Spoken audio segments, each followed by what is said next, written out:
Okay, in that case, we will call this meeting to order, which is the virtual meeting of personnel for the 2nd of February, and hopefully everybody is here. I hope everybody enjoys watching it on YouTube.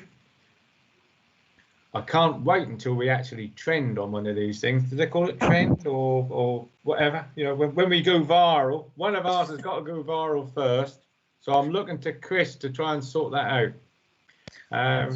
But we'll start off with 70820, declarations of any disclosable pecuniary interests.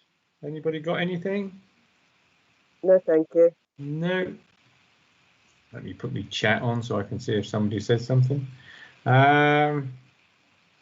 Moving on to apologies. Have we had any apologies? None to date, Mr. Chair. Lovely. 71020 is the minutes. They have already been to full council and passed. Is there anybody that wants? Is there anything that we missed? I couldn't see anything. So I will sign them at some time, whenever. Yeah, just to say on that, actually, well brought up, Mr. Chair. Chris Crimmen is now going back through all the virtual meetings and producing packs for chairs of meetings to come and collect the minutes and sign them all, so that when available, we can get them all bound into the minutes books as required. So that will be coming towards chairs in the near future. Oh, that's lovely. Good. I must admit, I meant to ask that 2 meetings ago, because I thought, well, some of these virtual things you have a way of actually writing on the screens, don't you? But that hadn't happened in this. So if we're going to get paperwork, that'd be lovely. Okay. Okay. So now we come to 71120. Sorry, Mr. Chair, could you ask the committee if they're happy to move the minutes? Are they happy? Yes. Are you happy to move the minutes? Yes. Yeah. Lovely. Thank you. And then we will move on to 71120, review of budgets. Are you doing this, Tin, or is Alan here? Or Alan is in the room if anybody has any questions. Yeah. I don't think there's a great deal changed from last month in the actual explanations of the variances. So if anyone has any questions, that's probably easier. The only thing I had was 5172. Have we heard any more from solicitors to extra charges? I haven't received an interim bill, no. I don't know. Alan, you haven't received one, have you? No, I haven't. I think our solicitors are in the process of going through the backlog admin, because I see some have arrived for other things, but not this one yet. Okay. Have we any idea whether we will make a saving or hit the budget, Al? I think we are on track to make a saving. I realised yesterday when I was just preparing for this meeting that we've still got another £6,000 of income that I still haven't booked, so that will reduce the shortfall on income down by 5,000. And I'm not too sure that our costs, we're really up to date with all our utilities, our waste disposal costs. You know, we did a big check yesterday just to make sure that everything that we could have processed and should have processed has been done, and I'm very pleased to say that that's all in order. So I'm sure that we're going to have a saving on expenditure that we forecast at the bottom there. Oh, that's good. And we've had no more COVID disasters that are going to cost us a fortune. Not as yet, Mr. Chair, but I wouldn't like to predict that we won't have more bumps in the road to negotiate. Councillor Canham has her hand up. Yeah, I've learned how to do that now. You would go and do it that way when I was looking in the chat box for it. Okay. That's saving till I take it down. Yeah, the question on the Guildhall, the saving of the oil, does that mean that the tenants are blessed then?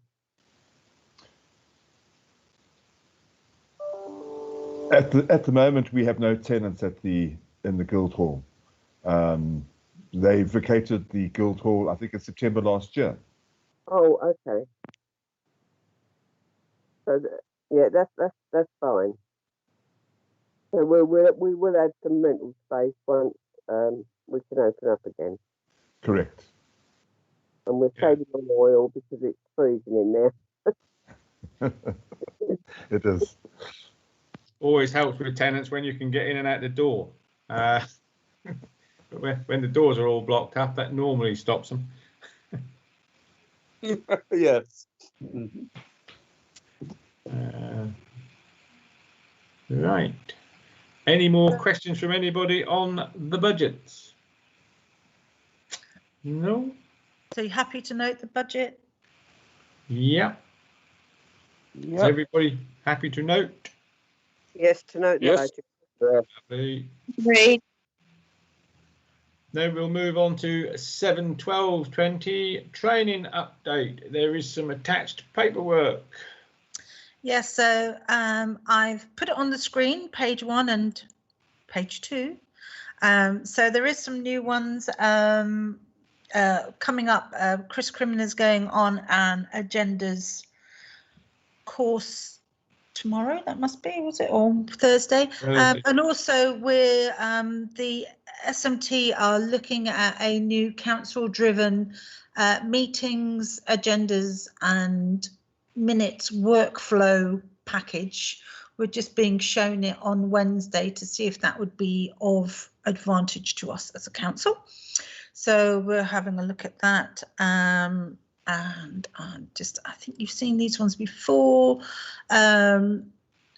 Kerry, Nick and Roger are doing memorial safety and administration, which is a virtual, but also there is a bigger, more in-depth course that we're looking at that involves the people coming to your actual cemetery and writing risk assessments and helping you come up with your memorial testing scheme. So we're having a look at that. I'm doing freedom of information and Kerry is doing civic officer training. Lovely. Oh, wait a minute, I just need to go back on that a second. Just let me look if there's anything else I wanted to say to you, but I think that is it. Yep, that's all I've got for that. Any questions from anybody about training? Is there anything that we should be looking at or ought to do?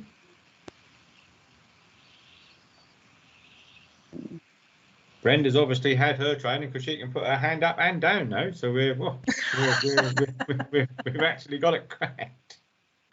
So is the committee happy to note then? Yeah. What it is, Roy, on our tablets, you've got the video camera, then you've got your voice, then you've got a speaker, and then you've got 3 little dots. You push the 3 little dots, and it says hands up, hands down. Ah. Yeah. Well, you see, I'm not having one of those magic boxes, but mine are all different. It drives me up the wall. Oops. You see, having pressed that, I just pressed the wrong button. Right. 713. Committee officers update. Have you got anything there, Tina, that you want to?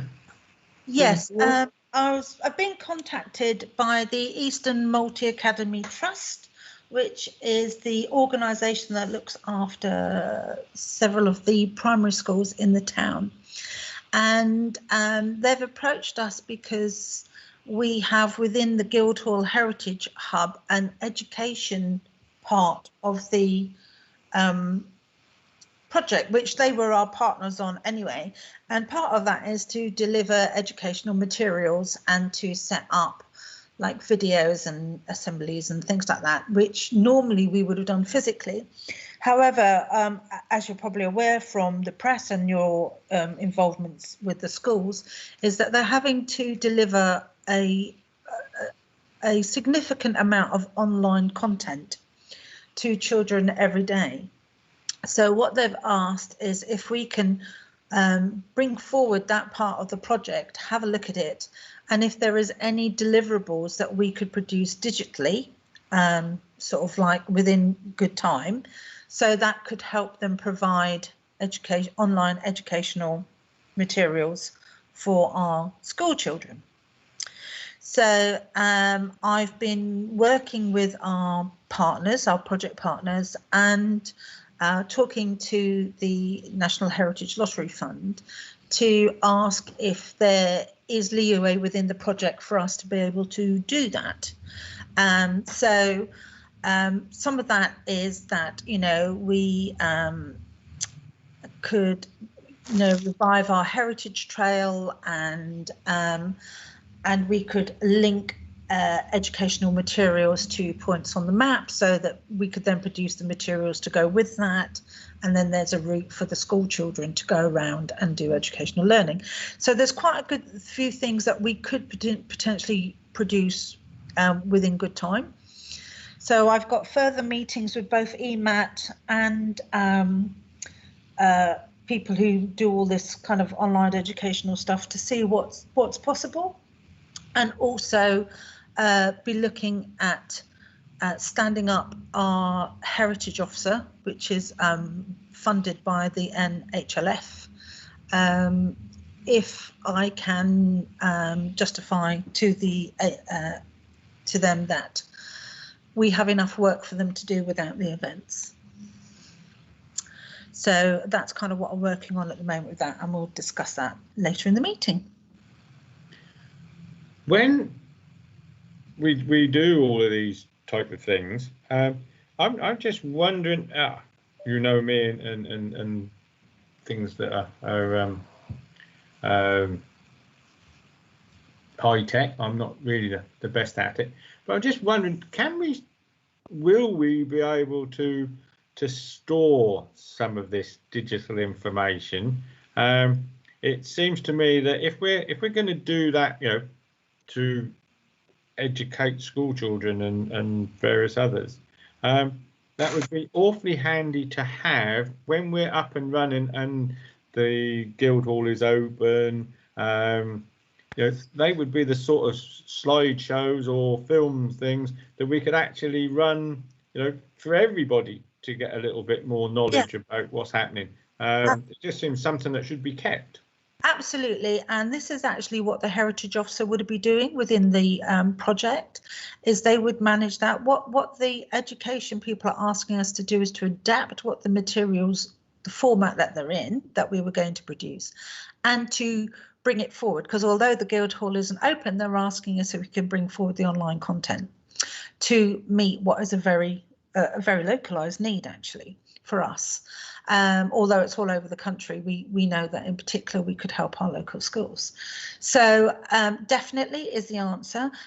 Also, we produce it in a way that we could do it both online and produce paper materials, so that moving forward in the future, because we're going across 3 key years, so it's a rolling program for 3 years, and if our education material is deemed sort of like useful to our academies, we would then offer it up to other schools to be able to use it as well outside of Thetford.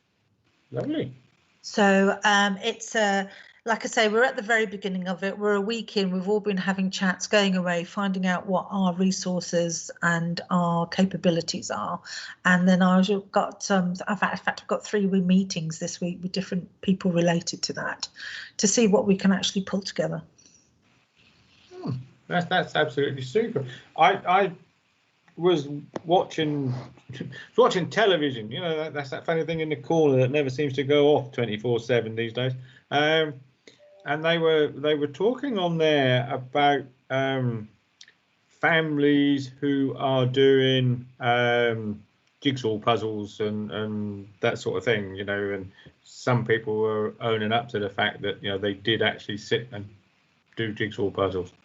And it just made me think, when you said what you were saying there, would there be any way of doing some pictures of the town in some sort of stencil form that children at home could download and print as some form of colouring competition for the younger ones at school, so that, you know, colouring parts of their town, pictures of their town. Yeah. Might be something we could run as a competition to you know, sort of get some interest.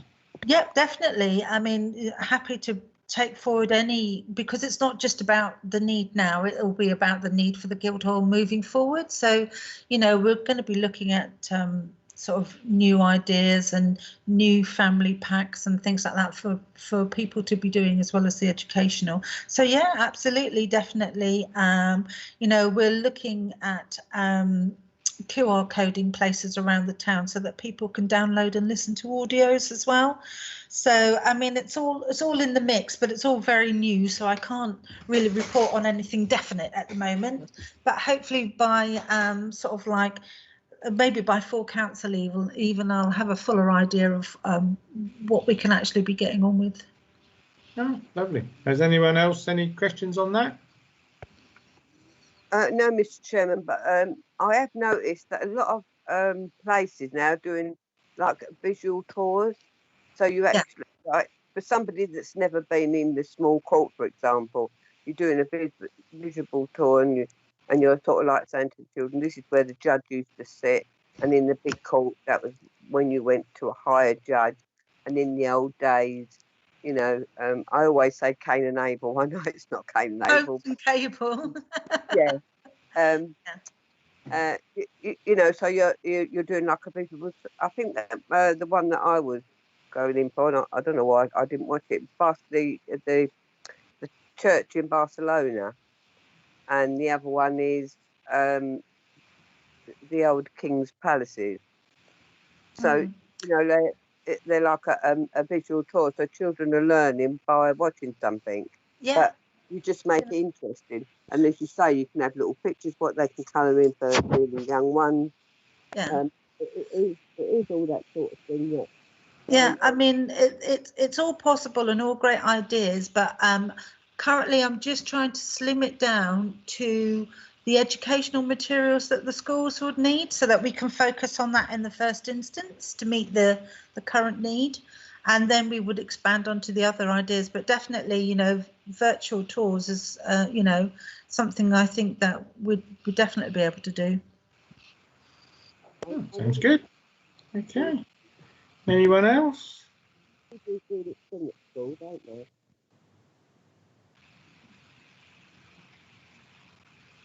No. No. In that case, we'll move on to 71420, which is the exclusion of press and public, to consider resolving that pursuant to the Public Bodies Admission to Meetings Act 1960, the press and public be excluded for any remaining items of business on the grounds that publicity would be prejudicial to the public interest by reason of the confidential nature of the business to be discussed. Everybody happy to exclude the press and public? Yes, Chair.